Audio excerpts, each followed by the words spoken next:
ሰላም እንግዲህ ይሄን ቪዲዮ የምትሰሙ ዛሬ እንግዲህ ምንድነው የዛሬ ድምጻችን ምንድነው እስራኤል ነው እና እግዚአብሔርን አመሰግናለሁ። ለአሜሪካን ሀገር ነው የምኖረው። እንግዲህ 8 ሰዓት ነው የምሰራው። 8 ሰዓት ደም መስጠት ነው በጣም ከባድ ነው። ከዚህ በተረፈ ጊዜያችን ግን ከወንድሞች ጋር የተገናኘን እንጸልያለን፣ እንወያያለን እና በእስራኤል ጉዳይ ማለት እናደርገው ነገር ምንድነው በቃ እግዚአብሔርን ቃል ያስከበርን ማለት ነው። ይባርከን ባርካለሁ፣ የሚረግመን እረግማለሁ። ምክንያቱም ለረጅም ጊዜ በሀገራችን መንግስታት ቢሆኑ ቤተክርስቲያን ቢሆኑ ሪፕሌስመንት ተተክተናል እኛንን እስራኤል እያሉ ለብዙ ዘመን ነው የኖሩት። መንግስታት ቢሆን እስራኤል እንደ ሀገር መቆሟን የሚደግፍ መንግስት በኢትዮጵያ ውስጥ የለንም እና እኛ እየሰራን ያለነው ምንድነው በየሀገሩ ለምሳሌ እኔ በዚህ በፌስቡክ በቲክቶክ የተገናኘኋቸው በየሀገሩ ያሉ ፓስተሮች የተለያዩ አገልጋዮች አሉ በዓለም ዙሪያ ማለት ነው እና ከነሱ ጋር ተሰባስበን እየጸለይን ነው እና ብዙ አገልጋዮች መጽሐፍ እየጻፉ ነውና አሁንም ኢትዮጵያ ተስፋ አላት ብዬ አምናለሁ ማለት ነው። ልክ እንደ እስራኤል እያቆጠቆጠች ምክንያቱም ይባርከን ባርካለሁ ስለሚል ጸረ ሴማዊነትን ከተቃወመን እግዚአብሔር ደግሞ የሚያከብሩኝን አከብራለሁ ብሏልና ዛሬ እንድናገር የምፈልገው ፓስተር ነቢል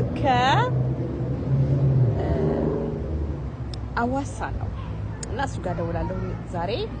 በጣም ባሉጋል ሚኒስትሪ ከኛ ጋር አብሮ የሚያገለግል ነው። ከእንደገና ደግሞ ፓስተር ነው ማለት ነው።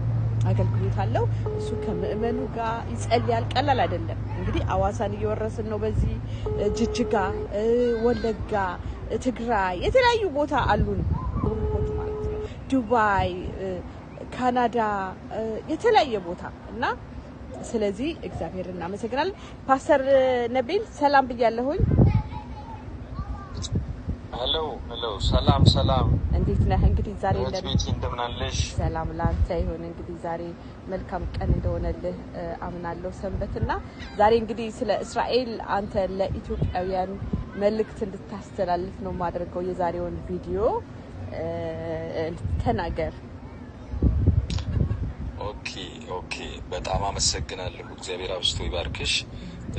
ዛሬ እንግዲህ ሰንበት እንደመሆኑ በጣም ጥሩ ጊዜ ነው በቤተ ክርስቲያናችን ያሳለፍ ነው። ያው ሁላችን በዚህ የሙሉ ጊዜ አገልጋዮች ነን። ከማለዳ አንስቶ በጣም ጥሩ የጸሎት ጊዜ፣ የማለዳ የልመና ጊዜ ነበረን። እግዚአብሔር እንደዚሁ የማመስገን ፕሮግራም ነበረን። ከዛ በኋላ ተጋባዥ ፓስተር ነበረ። በጣም ድንቅ በሆነ ሁኔታ ቤተክርስቲያን አምልከን ነው ሲሆን ነው። ክብር ለእግዚአብሔር ይሁን። ኢየሱስ ክርስቶስ ጌታ ነው። አሜን። ሌላው አሁን ባልሽኝ ላይ ዋናው ዓላማችን እኛ በአቢጊያ ሚኒስትሪ ውስጥ ያለን በርካታ ቅዱሳኖች አለን። ተሰባስበን እንጸልያለን፣ ማለዳለን ስለ እስራኤል ማለት ነው እሱና በዚህ በአቢጊያ ሚኒስትሪ ውስጥ ያሉ ቅዱሳኖች ሁሉ እየማለዱ እየቃተቱ ምክንያቱም መጽሐፍ ቅዱስ እንደሚነግረን መዝሙር 22 ላይ ለእስራኤል እንድንጸልይ ለእስራኤል እንድንለምን በጣም ቃሉ ይናገራል። በመዝሙር 47 ላይ እንደዚሁ ኢየሩሳሌም ሆይ እግዚአብሔርን አመስግኝ፣ ጽዮን ሆይ ለአምላክሽ እልል በይ ያትሪ። ስለዚህ ሁላችን ዓላማችን እቅዳችን እንደ ቤተክርስቲያን እንደ ቅዱሳን እንደ ምእመናን በአቢጊያ ውስጥ ያለን ሁላችን እስራኤል እግዚአብሔር በኪዳን የጠራት አገር በኪዳን የጠራው ሕዝብ ስለ ሕዝቦቿ መማለድ፣ ስለ ትውልዱ መማለድ፣ ስለ ምድሪቱ መማለድ ዋናው ታርጌታችን። ስለዚህ ሁላችን ይህን ድምፅ የምንሰማ ከእስራኤል ጎን እንድገ